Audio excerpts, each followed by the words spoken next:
এশায়ের আতঙ্কে আবারও মৃত্যুর ঘটনার অভিযোগ উঠল হাওড়ার পাঁচলার বিকিহাকুলা গ্রাম পঞ্চায়েতের শাককালী শেখপাড়ায়।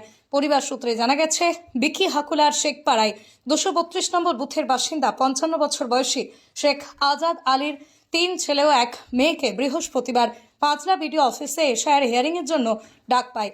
আর সেই আতঙ্কে বৃহস্পতিবার সকালে হৃদরোগে আক্রান্ত হয়ে মৃত্যু হয় আজাদ আলীর বলে দাবি পরিবারের।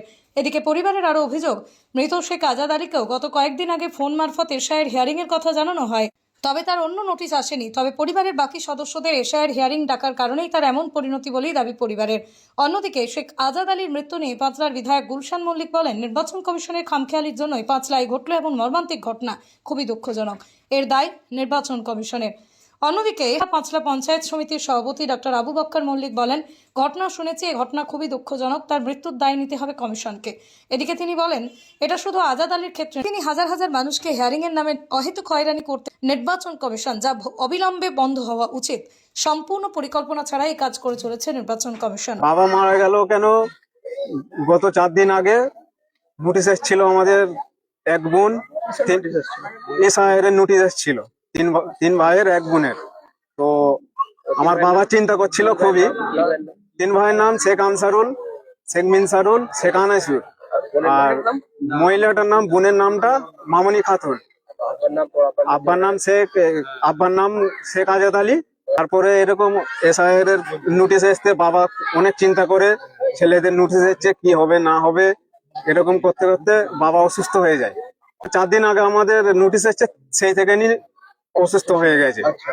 তারপর আজকে আমরা হিয়ারিং এ চলে যাই। হিয়ারিং এ যাবার পর আমার অর্ধেক রাস্তায় গেছি, তারপর ফোন যায়। হিয়ারিং এ যাচ্ছিলাম আমাদের এসপি অফিসের পাশে, বিডিওতে এসেছিল যে তোমার আব্বা অসুস্থ, তাড়াতাড়ি চলে এসো বলতে আমরা নোটিশ নিয়ে আমরা অর্ধেক রাস্তা থেকে চলে এসেছিলাম। এসে দেখলাম সত্যি আব্বা খুবই অসুস্থ। আমি আমার বুকের মাথা দিয়ে একটু জল খেয়ে তারপরে মারা যায়, স্ট্রোক করে। এসআইআর এর নামে ওরকম ভয় পেয়ে স্ট্রোক করে মারা যায়। আর হিয়ারিং এ জেনুন কোথায় এরকম দুর্ঘটনা হয়ে গেল। বাবার মৃত্যুর লেগে দাঁড়িয়ে এসআইআর এর লেগেই তো বাবা মারা গেছে না। আমার নাম শেখ আনসারুল, আমরা বিকিহাকুলা পঞ্চায়েত, পাড়া শাককালী শেখপাড়া। আমাদের 3 ভাইয়ের আর আমার আব্বার আমার নাম হয়েছে এসআইয়ের নাম। ওই টেনশনটা মাথায় ঢুকে নিয়েছে, ওই ভেবে স্টক করে মরেছে। আজকে কিচ্ছু হয়নি, এসআইয়ের নামটা আসতেই, নামটা বলতেই টেনশন নিতেই মারা যাচ্ছে। সকালে চা খেতে যাচ্ছে, চা খেয়ে এসে ওই চার্ট দেখেছে, সবাই বলে চার্টে তোমার নাম আছে, নামটা শুনে এবার এসেই অমন হয়েছে, ঘটনা ঘটে যাচ্ছে। আমার নাম মামনি বেগম, বাবার নাম শেখ আজাদ আলী। এতে ওকে ওর 5 ছেলে মেয়েকে ডেকেছে, ওকেও আজকে ডেকেছে। যে সেই আতঙ্কে আজ সকাল 9টায় ও মারা গেছে। এসআইআর এর জন্যই হয়েছে। নোটিশ আসতেই তো চিন্তা খুব বেশি ছিল, যেমন চারিদিকে হচ্ছে সেইভাবে আমাদের পাঁচলায় তো কেউ মারা যায়নি আজকে এখন পর্যন্ত। আজকেই প্রথম ওই শাকখালি শেখপাড়ায় শেখ আজাদ আলী আজকে মারা গেছে। আর এর আতঙ্ক ইচ্ছা কি হিটারের মতো তো কাজ করছে, সবাই সারা বাংলা দেখতে পাচ্ছে। বিজেপির কথা মতো এরা ডাকছে, ডেকে হ্যারাসমেন্ট করছে। সেটা সারা বাংলার মানুষকে আর বলতে লাগবে, চারিদিকে এই একই অবস্থা। আর 1 শ্রেণীর মানুষকে বেশি বেশি করে ডাকা হচ্ছে, তাতে তাদেরকে ভয় দেখানো হচ্ছে আর হচ্ছে, যার ফলে বাচ্চা ছেলে অসুস্থ, বয়োজ্যেষ্ঠ মানুষ তাকেও আস্তে আস্তে ছুটে আসতে।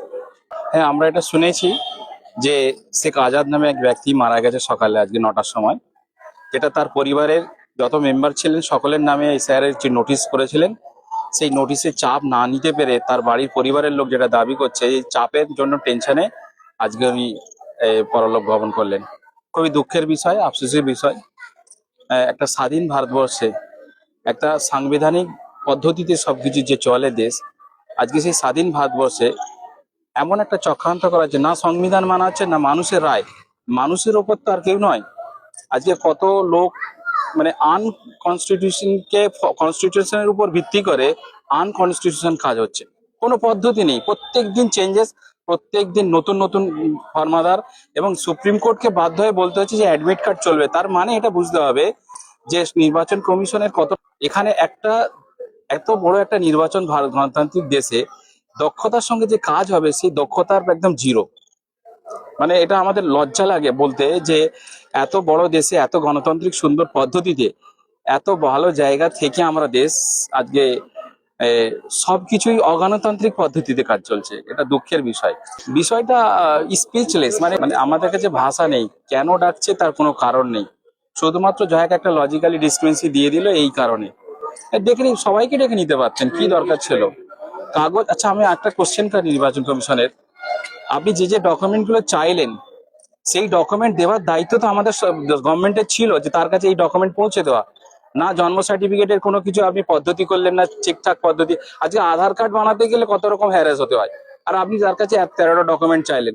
13টা ডকুমেন্ট বানানোর জন্য গভর্নমেন্ট কোন কোন সুবিধা দিয়েছে আমাকে একটু বলে দিন। 13টা ডকুমেন্ট পৌঁছে যে যাবে, মানুষ পাবে, তার কোনো সুযোগ সুবিধা, তার পদ্ধতি, তার সিস্টেম কি গভর্নমেন্টের কাছে আছে? আজকে বিএলওদের 24 ঘন্টা ডিউটি করে দিলে মানুষ হ্যারাস ছাড়া আর কিছুই নয়। কোনো একটা মানুষের যে এতে উপকার, গণতান্ত্রিক পদ্ধতিতে কারোর উপকার হতে পারে এসআইআর এর এই যে পদ্ধতিতে, আমার তো মনে হয় একটা কোনো যুক্তি নেই কোনো উপকার এসছে বলে 1%। অবভিয়াসলি তারা দায়ী ছাড়া আর কি। মানসিক প্রেসার, একটা বড় প্রেসার, মানসিক প্রেসারটা না নিতে পেরে উনি আজকে মানে দুনিয়া থেকে চলে গেলেন, মানে পরলোক গমন করলেন। এটা অবশ্যই একজন ওনাদের পরিবারে যে দাবি করছে সেটা ন্যায্য বলে আমাদের মনে হয়।